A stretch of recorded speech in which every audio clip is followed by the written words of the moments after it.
You're listening to a social justice podcast hosted by Nicola Spurling, brought to you by The Flag Shop, and inspired by a social justice coloring book. Hello, this is a social justice podcast. I'm your host, Nicola Spurling, and today I'm joined by Fred Soofi and Jimmy Yan for a conversation about xenophobia. Fred, can you start by introducing yourself? Sure. My name is Fred Farhad Soofi. I'm originally from Iran, which I emigrated to Canada in 1972, and very much involved in social justice. Amnesty International has been involved for the past 45 years as a member. My focus has been more just society, so everybody has a comfortable life without being discriminated. And with Amnesty International, again, my focus has been the right of the human being, which in different countries, they are in prisons or being tortured because of their belief. You know, for example, in Iran, you're talking about Baha'is, or the people who believe in different political systems. And people have been arrested, put in jail, sometimes executed, many times tortured. So I try to bring that to attention of the people in Canada and everywhere else, so they can work toward a better world. That's what I can say. And First Nation, I lived in Saskatchewan. I had a really good relation with the First Nation. I understand them. Even I came from a country 52 years ago, which they did not really, we didn't know myself very much about the First Nation, but when I came here, because I used to Saskatchewan, I got to know them more and to know their culture, and now I have really good friends and good relationship with them. Wonderful. Thank you for joining today for this discussion. And Jimmy, can you introduce yourself? Nicholas, and thanks for having us and also me. I'm the treasurer of Vancouver Asian Heritage Society, and meanwhile, I'm also a commentator on Fairchild Radio and TV Media, and I'm the information officer of Access Pro Bono Society, which facilitates free legal consultation in BC. Thanks for having me. Wonderful. Yeah, thank you for joining as well. So to start off every podcast, we try to get an understanding of what the subject is that we're talking about. And today the topic is obviously xenophobia. Are you able to explain what xenophobia is sort of at a base level? I would say xenophobia by definition, which means like you reject and then outsiders and someone who's not deemed as us. And so therefore that person is not welcome. I think this is in a very plain way. That's my understanding or the definition of xenophobia. Perfect. Yeah, I think that was my understanding as well going into this. But we've also done a podcast episode on racism. So are you able to touch on the differences between racism and xenophobia? I think it is very, very difficult to distinguish these two from each other. Mm-hmm. And I believe many people, they think they both the same, because the thing is, phobia because of your color of the skin, your accent, your originality of the country you're coming, your sexual orientation, all of these, if you are discriminated and you're not treated same as anybody else, like white, black, First Nation, Middle Eastern, that's what it is. And I think, that needs more education. And especially my understanding is, when the people are having hardship, economic hardship, more toward this, they're coming, let's say, foreigner coming, taking our jobs. This is not true. Or with COVID, like they came from China, before was so much about people with that Oriental shape, like their figure. Right. So treating people differently because of what others see, I guess. I think there's a difference. Yeah. Mm-hmm. And I don't know. That's my understanding is maybe. What is your understanding yourself? I probably would say there's a subtle difference there, and because based on my observation, also my daily work, and I would say nowadays Vancouver, particularly like mid-age and also the young generation, very accommodating, right? And also, people wouldn't judge you by your look. I doubt that. I don't think that's the case. But once you open your mouth and if you see, oh, that person speaks with accent, and then the attitude can be different. So I would say if there is a xenophobic kind of a behavior that is not necessarily based on race, but based on your behavior, and that which behavior is acceptable or is more a common sense in Canada, in British Columbia, in this context. So I would say there's a subtle difference. For instance, you wouldn't look at an Asian and say, oh, the person must wear masks. Not anymore, because it's very mixed currently, because if you have health conditions, you should wear a mask, right? But however, if you're healthy, then you shouldn't. Then that's self-determination and your own choice. But however, if you do see a person wear a mask, and then you probably would, there's something come up with your judgment and say, oh, that person probably is a little bit overly sensitive and that thing. So that follows, but that's a behavior thing. It's not a race and skin color thing. Right. That's my, my observation. Yeah. Right. So these judgments based on the way someone talks, the way someone looks, the way, the actions that someone takes, those types of things. And the best way to prevent it is education. And education from early ages, from school to prevent it. And sometimes people who are coming from who are newcomers from different culture, they should sometimes they cause without themselves to know toward racist. I bring you example. Let's say older Canadian couple with the older Chevy, recent car, are driving. They are very careful how to stop. They're careful not to speed, not to, really good driver. And then there is a gentleman, young, 22 years person, looking either is from Middle East or from Orient, from China, or, they look different. They are not, you can recognize them, which is they're not. They're driving. They are having a $120,000 BMW convertible. They're smoking, They have loud music, their radio, and they're smoking a cigarette, and then they're throwing a cigarette butt outside. This older Canadian, which is care about their country, who are they? That's not their fault either. That's not the fault of the young gentleman, which is from where, because he has brought up that way in his own country. He cannot quit. You know what I don't know. You get what I'm. Like the cultural differences. The cultural differences. So education is only. If that older couple are educated, see, this doesn't mean anything.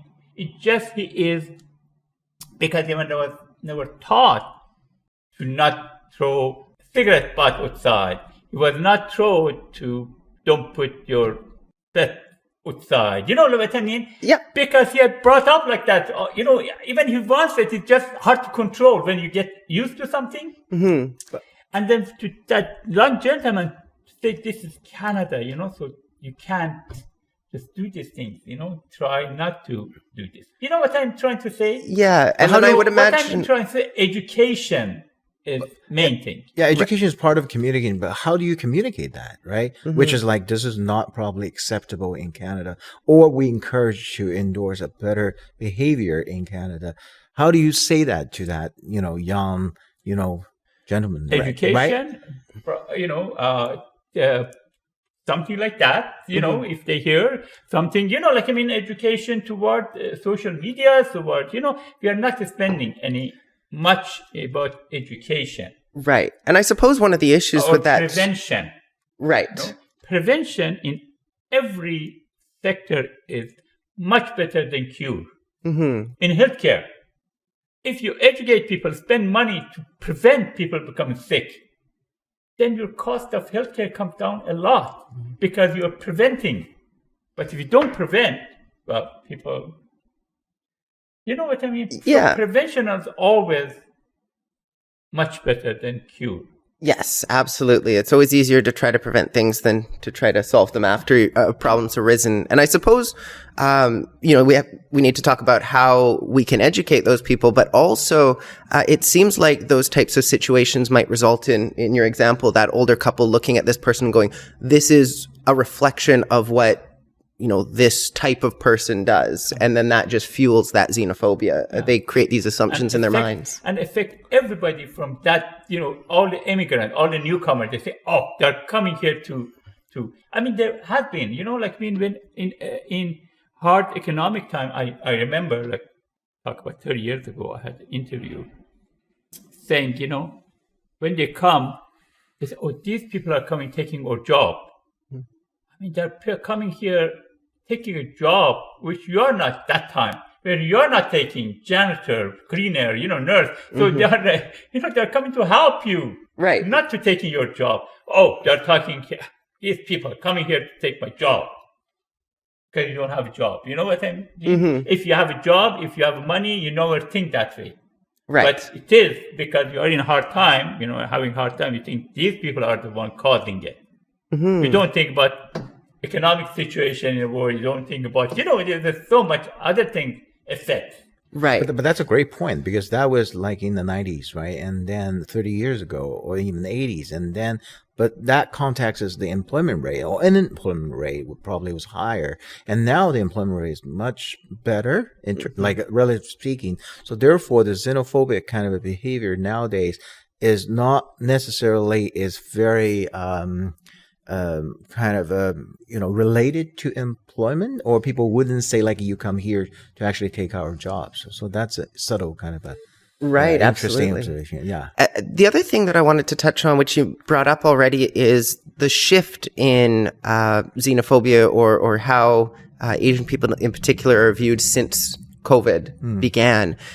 In the work that you've done with your organization, the Vancouver Asian Heritage Society, have you noticed a significant shift in terms of the work that you're now doing, or in terms of people's perceptions of you over the years? Not on myself. I'm speaking about myself and my experience. I don't think so. And as a matter of fact, what I can say is probably people surrounding me and then colleagues, they're more sensible on that matter. And but however, I do recognize, depending on where you work and your environment, and you probably for instance, if you newly landed in British Columbia, and then at that moment, so you may encounter individual and then anecdotal kind of experience, and you may have which is the opposite interpretation, like what Fred said. It's when you hear something or see something, then you may interpret it as is it hospitality, or this is more like a hostility. And then so I give you an example. For instance, a person drives a car, and then the person drives by, and the person uses this as hands kind of a signal or something, and then, which is not offensive. This is basically saying, I like your car, right? And this is cool. And, right. Yeah. But then you can tell if the person, like the driver who's a Chinese, and I just say an Asian, and probably is not familiar with how to differentiate, this and that, and which it has, middle finger or something. And then that moment, that person was quite nervous. And so I'm talking about real instance. And then but happens I'm I was sitting beside that person, so I explained okay, cool, and then that means and you have a cool car, and that person probably just like your car, or for some reason this is not offensive. Yeah, right. Yeah. And we were also talking before this podcast began about how people's perception of you as an Asian person changes depending on your appearance as well. Fred, you were mentioning that people often don't view you as being Asian, so you didn't experience some of the hate that maybe other people had experienced during that COVID situation. Thing is, there is a good story actually in Coquitlam happened. Maybe it was in newspaper, and I know Gina. So Gina is a girl from Korea. Mm-hmm. and she was at Lafraiche Park in Coquitlam, walking in the time of COVID, and two people, they just start attacking her verbally. You guys brought it, just like thing. She was kind of so upset, they're crying, and these people were just like younger people too. So you guys are bringing this trouble to country, COVID. So then she started talking to some other Asian, some other community, and they started a dumpling festival in Coquitlam. Oh, so that's what sparked it. Okay. Yeah. Dumpling festival to fundraise, to educate people to do how Asian. And the last year, we helped her, it was very successful, and it's going to happen this year too. Fantastic. So see, the thing is, it's something bad, but she started, and now it's one of the biggest in Coquitlam. Right. Lots of people come, different food, they bring different Asian food, different, these are the things. You like Asian food, but you don't like Asian look, why? You know what I mean? Just like whole thing. And I said, most important, education. Nothing can change the people except education. No matter what, I think that's very, unique and then not universal. That's not what I actually feel. Yeah. Right. Yeah. Yeah, absolutely. Yeah. And one of this podcast is being filmed around Canada Day. Yeah. So one of the questions I have for you is around Canada Day specifically, and if you think the focus on nationalism contributes to xenophobia. Oh, no. No? I don't think so. But myself, as a person who has been here since I was 21 and I'm now 73, I feel like obligated type of thing to educate other people toward Canada. Because again, many of these newcomers, which had been here for, not even new, had been here for 10, 15 years, they don't know much about Canada. They don't know political system of Canada. They don't know history of the Canada. They don't know First Nation. They don't, and they haven't been anywhere else except, let's say, they emigrated to Vancouver, and maybe they went to California and, go to United States, to Las Vegas. They haven't seen Newfoundland, New Brunswick. Maybe they go to Toronto or Montreal, but that's it. And then they talk about when their comment is about Canada. And sometimes I go to this discussion in a social media. Like in Canada, I came here because it was, they said, it's a good life, thing, this, it's not, So I said, when you say Canada, what do you mean of Canada? Like which Have area you of Canada? Anywhere in Canada, you know where the Moose Jaw is, you know where the North Bay is, you know where the Timmins, Ontario is. And you talk about Canada. This is Canada too. You don't know about Canada, so don't get your judgment about Canada. Oh, there is no job, very expensive. Vancouver, very expensive. Yes, it should not be very expensive. But I said, okay, you want me to send you somewhere which they can give you even free house. Education, the grade 9, same as here, maybe better. Family doctor, you can find it better, family doctor, but no hospital, no specialist, no, But, where is it? I said, yes, you can have a job too, but you have to realize winter time will be sometime 40 below. Oh, so cold. I said, yes, so cold. What? This is in Canada too. Right. So don't expect to be in Vancouver. I think should be good for everybody. But don't think, Vancouver is a Vancouver. Other days, I was looking at the cities in Canada, most expensive and most cheaper. Most expensive was Vancouver, and most cheapest from 10 cities. Most cheapest was Regina. And I lived there for 30 years. In Regina? In Regina. And still I miss Regina because I built friends there. I had my business there. 40 degrees sometimes below, but you get used to it. Right. What I'm trying to say is both ways. It's important for newcomers to have an understanding of if that Canada. newcomers and comes to talk to people from wherever, says, oh, Canada, I came here thinking, Canada is no good. So that person gets kind of, my country. Sure, it can be a thing, but why did you come here if you did that? You know what I mean? Again, we go back to education. I think you have to educate both sides. But education, you cannot really indoctrinate, basically force people to learn, right? So I'll give you some empirical studies we did. We at Access Pro Bono, so we interviewed all these clients who sought, that's many years ago, all immigration services, but not necessarily they're not Canadian. Like, they don't have to be immigrants because they may sponsor spouses, right? And then their variety matters. So 85% of them, they are immigrants themselves. So we interviewed them and then randomly select samples. So we found that immigrants came to Canada in on average 7 years. On average 7 years, they only had that time, on average, 3.5 friends in Canada. We have a definition, not someone you can phone back to your home country, right? And then you can just share your experience, your story, your sadness. And it's someone locally, that you can share your experience and even seek for assistance. And then, so that's on average 7 years, but on average 3.5. That means over 7 years, every 2 years, they got one friend in Canada. So it's not, I'm talking about facts and data here. I'm not putting judgment. And then is that too slow?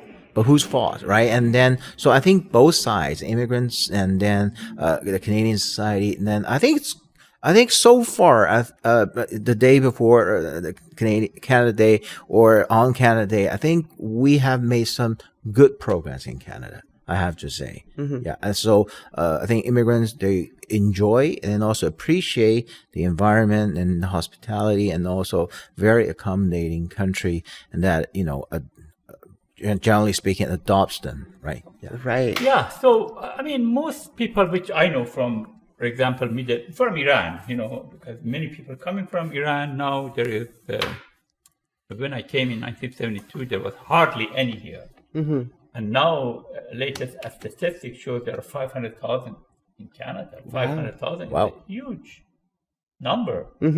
So huge number from China, they're coming. Yeah. They're coming to Canada, and so it is very important to have a kind of a country. First of all, I will say from Iran, most of the people who came from Iran, they are educated, middle class type of, they were professional, they had a good life there, they weren't even associated regime, but they were a good life. They came here. They won't have that life here for beginning, because you have to, if you're a doctor, you have to go through all the exam, you're an engineer. Anyway, so for a while they have, but they say, so I said, why did you come here? If you come, because there was no democracy there. You could not express yourself. So you came here, at least enjoy what they're offering in Canada. You can challenge your politician. It's not like there you challenge, you go to jail. Here you can exercise that right. Exercise your freedom of expression, which here some of them, they're still used to the old system. And I'm trying to tell them, enjoy, because when you get to this, when you get those elements of democracy, you will so much enjoy it. For myself, I enjoy that more than anything else. Right. Anything. And that's why you're so involved in I'll tell politics. you one thing. Maybe that's not the subject, but my first job when I came here as 21 years old was dishwasher in a hotel. I was a dishwasher. So I had to build me, didn't have money anyway. And today, I have, in age of 73, I have a comfortable life. I have my own house. I have, good income, live very well. Now, if they give me two choices, hard to believe, but this is what they give me. They say, they say you go to Iran, and Iran will give you everything you want. Best house, best money, whatever you want, best car. But you cannot express, no interference in politics, no opinion, just you have to shut and enjoy yourself. Or you stay in Canada, but we take everything you had till now, we take it away. To live, you have to go be a dishwasher again. Which one you choose? Believe me, I will choose to be a dishwasher. Because I know I'm so much used to express myself, to be involved, to, challenge politicians, talk to politicians. I mean, which if I go to Iran, I'm shot, cannot express myself, die. Right. So what I'm trying to say, get used to this freedom which you have here. That's message to newcomers. Right. So I don't know, even maybe it's not the subject of our conversation, but No, I think it's an important conversation to have, and I appreciate understanding a little bit more why you're so involved in politics, because we've crossed paths when it comes to politics in the past. Because I want, that doesn't, I will challenge, because for a good life of people, but everybody should have more just, more, but you have to know the system. You can't just say something which, I know the system. I know that, should be much better tax system. So we can tax the rich guy and, you know what I mean? Like, it has to be a system which is just for everybody. And then you can see it. Yeah, absolutely.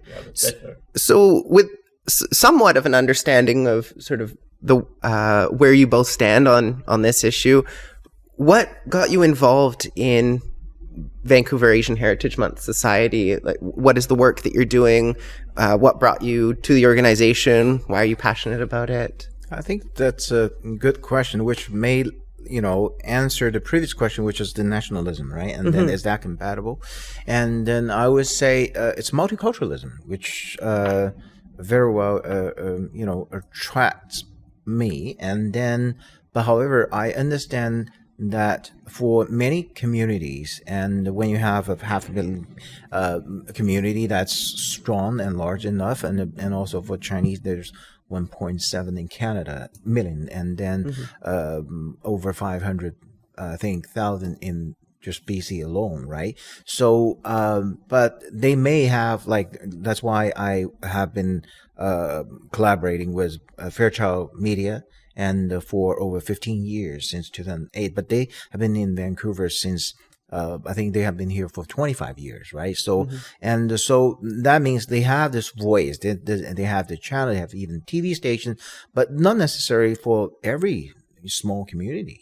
So it's an opportunity that you can offer and help these communities to actually nurture their own culture, right? And then culture cannot grow just by themselves and say, hey, just, and we're not supporting you, but you can, you're well by yourself. No, you have to support them, give them opportunities, and also give artists, painters, dancers, and performers the stage. So that's what Vancouver Asian Heritage actually Society attracted me in the first place. So this is my 4th year, and I have 2 more years, then I will retire from the board. So is actually the short answer to give voiceless a voice, and then to give those artists, particularly artists, and actually a stage. Right. Yeah. Thank you. I can relate to a lot of that passion when it comes to the boards that I serve on as well. I think that's anyone who volunteers on a board is driven in some capacity. Yeah. So I appreciate learning about how you got involved. And Fred, how did you get involved? So I'm on a board. Been for 4 years now. I think 5 years. I don't remember. And one of the reasons was because I saw most focus on Asian is this part of Asia, like China, Korea, which Asia, nobody knows. For example, Iran is part of Asia. Nobody knows Tajikistan is part of Asia. Kyrgyzstan is part of Asia. Afghanistan is Asia. Part of Turkey is like Asia. You're talking about Asia. So I came to bring this together so we have better understanding of Asian culture, not just one part. Right. And bring them together to close. So Asia is like Asia.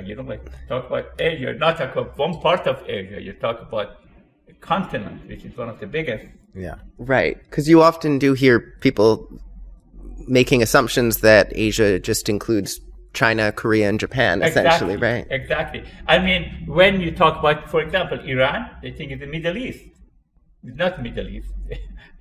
They think it's Arab country. It's not Arab country. It's an Asian country. So, no way. Or Afghanistan. You know what I mean? So this is better understanding of where the Asia is, what the culture is, how different this culture is, how can you bring together as a Asian culture. So that was. But I do have a question for Nicholas, you because I'm an Asian, so I'm sensible, like what Asians entail, right? But when you use the word Asian, are you referring to East Asian only, or it's more general? If I'm saying Asian, I'm referring to all of Asia. Okay. Cool. Yeah. But I think this is a really important conversation to have, because in my conversations with other people about Asia, it does seem like there's a very limited scope of which countries constitute Asia. And I think you're right. A lot of people wouldn't think Iran is part of Asia.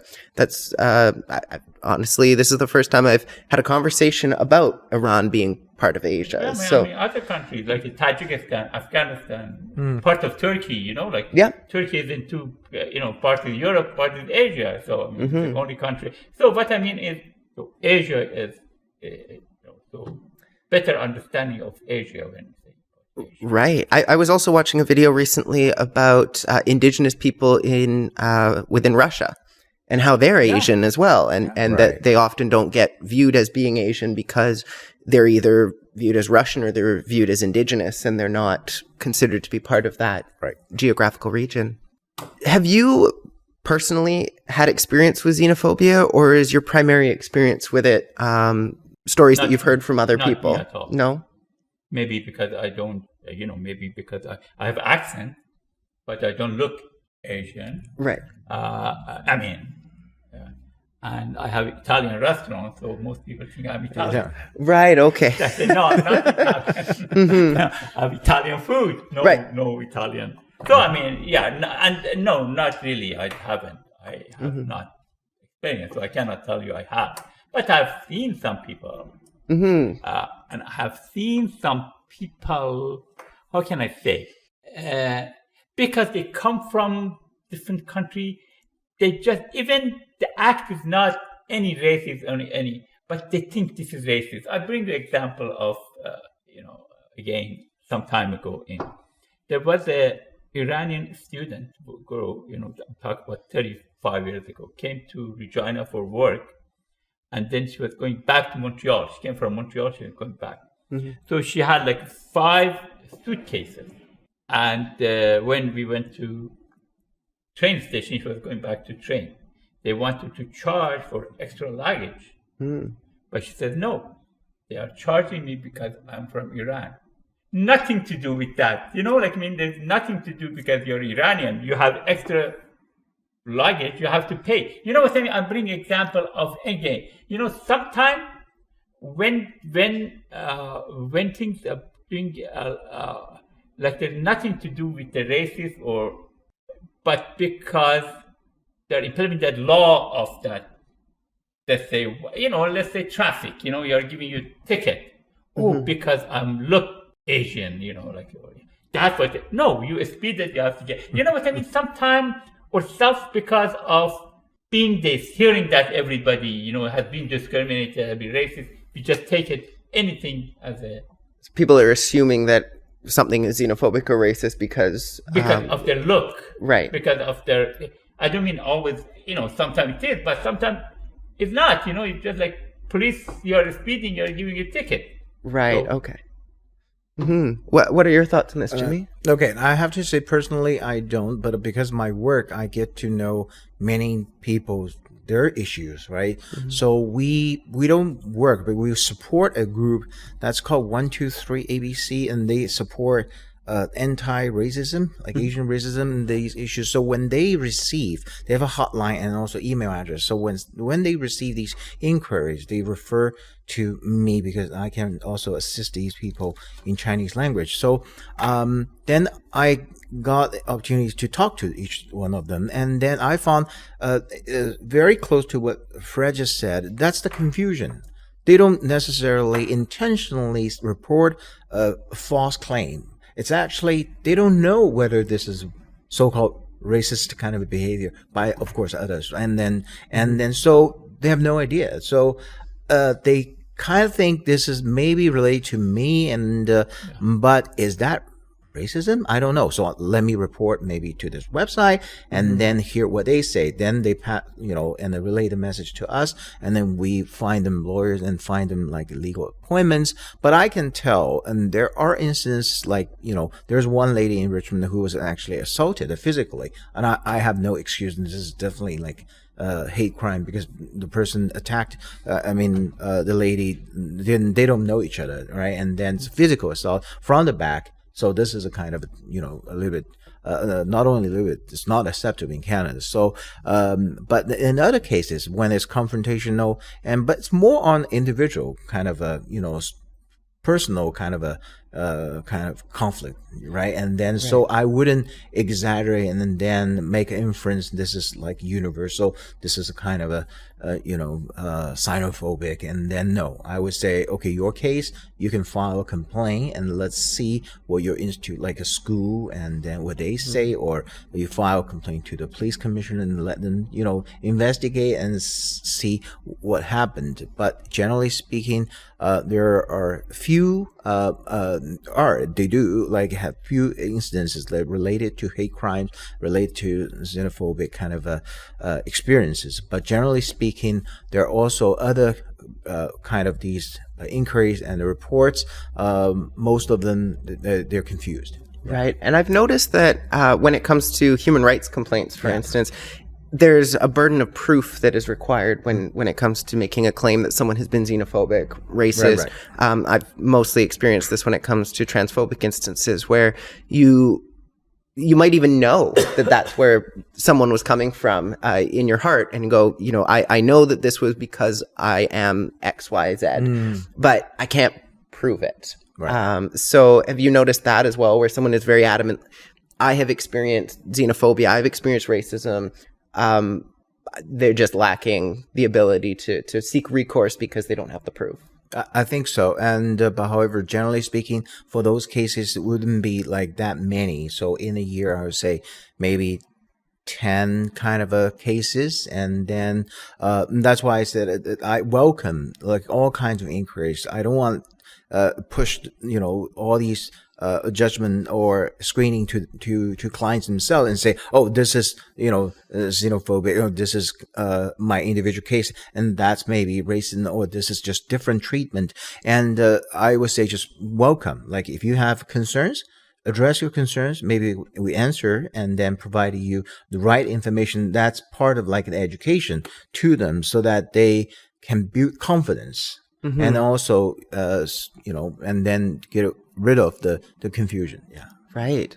And do you think that there's certain demographics of people that are more likely to perpetuate xenophobia, or is it just sort of a common experience among the human population as a whole that this exists? And no, I think they talk about, being in different part of. I think you could say, is xenophobia primarily perpetrated by white people, for instance? No. Or is it just kind of common amongst all people? I don't feel that way. I would honk that gentleman who drove the car and too loud music, and then am I kind of a xenophobic? No, right? And then even that person, let's say, I don't know, but looks like East Asian, I probably would do the same, right? And I would say just, how can you drive in this way? That's not safe, right? And just doing so, am I xenophobic? No, I don't think so. So it's not really limited to certain race. I wouldn't just connect xenophobic to race. Right. Yeah, I think that's the same kind of, we run into the same kind of endless and also kind of that vicious circle, right? And blame someone, and then blame someone based on race, right? Right. But racialize coming from the older people, I don't believe so. I haven't seen anything, because some people say older people are more. You haven't noticed that. Mm-hmm. Do you think that it's possible to end xenophobia entirely, or is it just sort of human nature to view differences among people and treat people differently based on those differences? It's good to end. I don't think you can end it, but you can reduce it. Right. And that's through the education that you're talking about. Completely eliminated, I hope, but I don't see in future. Right. But to To reduce it, yes, by education. Again, I very emphasize on education more than anything else because I believe that's and education doesn't mean you have to go to university to be educated. Education is general, just in conversation, in broadcasting like that, in stuff like that. We talk about that on every episode of our podcast, how it requires education to...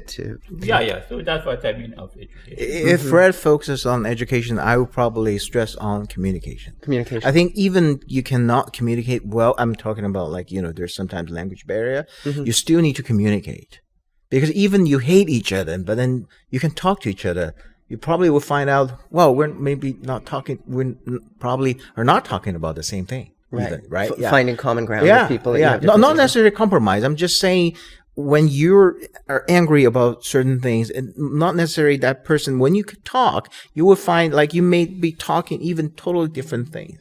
Right. Right? Yeah. You think someone's angry it's about one thing, but they're angry right? about Just something talk else. to that person. Yeah. Right. So even, in an angry kind of environment still, I encourage communication, sometimes even confrontation, but not physical kind of contact. But I mean, talk to the person. Yeah. Yeah. So we're sort of coming to the end of the questions that I had pre-prepared. At this point, is there anything that either of you want to bring up related to the topic of xenophobia that we haven't already talked about, but you think is important to discuss? I think everybody should try to make it first of all, start from yourself and your family to kingdom, which is everybody's same. I don't think you ever can eliminate completely, but you can reduce it then, and that's a good. That's the goal. Yeah. Mm-hmm. Good enough. I just want to share the experience. If you probably a month ago, and I was interviewed by CBC because there was an accusation about an Ontario MP saying should detain 2 migrants much longer, right? I came across that when I was researching for this podcast, actually. Oh, okay, yeah. And then so later on the same day I spoke to 3 different groups, and I found people are in their own bubble, and it's very interesting.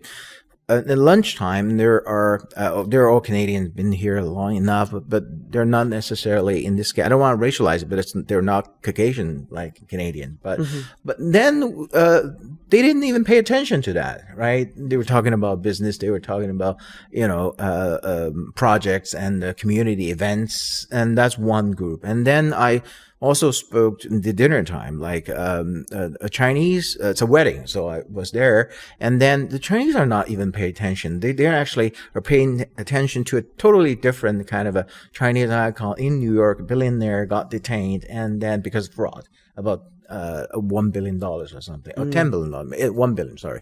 Yeah, and I found okay, and also the next day I had a breakfast with a former colleague and who has retired, and then he actually paid attention and said, I listened to that radio, and then asked me about the impact and also my feeling and also my experience about the so-called foreign interference or something. So what I'm saying is that's why I'm trying to say communication is so important, right? You have so important subject, and then it seems like communities, they don't pay enough attention.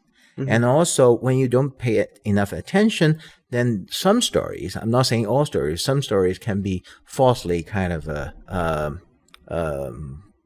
public or broadcast or promoted, right? And then at least that accusation for the moment, I think I choose to trust, Johnson, and then his conclusion. I don't have, privileged information, but that's the best I can get. So what I'm saying is there is some important subject and then related to Canadian interest, and then it's important to communicate that, to get to know each other. And the many immigrants, including Iranians and Chinese and Koreans, they come to Canada because they like the country, not because they come here to completely and transform and also even change the country into a dictatorship. That's not their intention at all. Yeah. Sometimes they may behave kind of differently, and I'm not asking like a universal kind of a blanket of either kind of a forgiveness or even accommodate all their bad behavior. I'm just saying like sometimes they are different, but through time, then they can change, and so it's important for us to encourage them to actually embrace the change because it's good for them and good for Canada. Right. Yeah. Absolutely. And Very good. yeah, so the way I like to end all of our podcasts is giving our audience something that they can do. So usually what we say is, how can our audience help? And when it comes to xenophobia, it sounds like the goal is trying to reduce xenophobia in our society. So what can our audience do to help reduce xenophobia in our society? Again, educate yourself, educate other people, talk to the people, show. I mean, that's all we can do. I don't know. I don't have any other suggestion. Are there opportunities maybe to volunteer within your organizations and help out that way? Sure. You can help with the organization. You can help with any organization. You can help with the, I think that's a good suggestion. I think when we talk about these subjects, usually sometimes it can be somehow a little bit political, but it shouldn't, right? And then in this case, I would say encourage people to actually participate and also talk to your neighbors and then say hi to them. And because immediately you probably will receive a smile, and then next time you can begin to talk to each other and get to know each other. And also culturally, I think embrace Vancouver. We're so privileged. Like we have Iranian foods, we have Korean foods, and we eat like you can pretty much every day pick a different kind of a restaurant. And so this is the beauty of multiculturalism. So participate in cultural kind of organizations and events. So it's less political. Then we can live above politics. Like sometimes I find politics, a little bit too much, right? And then, but if you can actually enjoy the food, enjoy the culture, and talk and your values, and they're all very attractive. Yeah. Yeah. I'm also on the board of the VICO, Vancouver Intercultural Orchestra. Oh, okay. The music of different culture, come, so, all of these is right. So check that out and find out all these VICO, different... Vancouver Intercultural Orchestra, they bring from different music, different theater, all of these. It helps us to understand each other better. Absolutely. And I love that suggestion of just go out and talk to someone, because the other day I walked out of my apartment. My neighbor is from Russia, and I just said hi. And we ended up having a whole conversation about the war in Ukraine and how much she hates it because of how it's affecting people's image of her, and how she has family that are still over in Russia who are suffering because of this. And you just learn all sorts of things just by going out and saying hi to someone. So I appreciate that. I appreciate both of you coming on to talk about xenophobia today. Thank you so much. Maybe next time you bring the poutine. I know, I should bring some poutine next time. That's a good idea. That's one of my favorite foods. Tell me what you think. Anyway, nice seeing you. Great to see you too. Everybody, and then thank you. Talk. Yes, absolutely. This has been a social justice podcast. Our topic today has been xenophobia. I've been joined by Fred Soofi and Jimmy Yan. I'm your host, Nicola Spurling, and I'll see you in the next one. You've been listening to a social justice podcast hosted by Nicola Spurling, brought to you by The Flag Shop, and inspired by a social justice coloring book.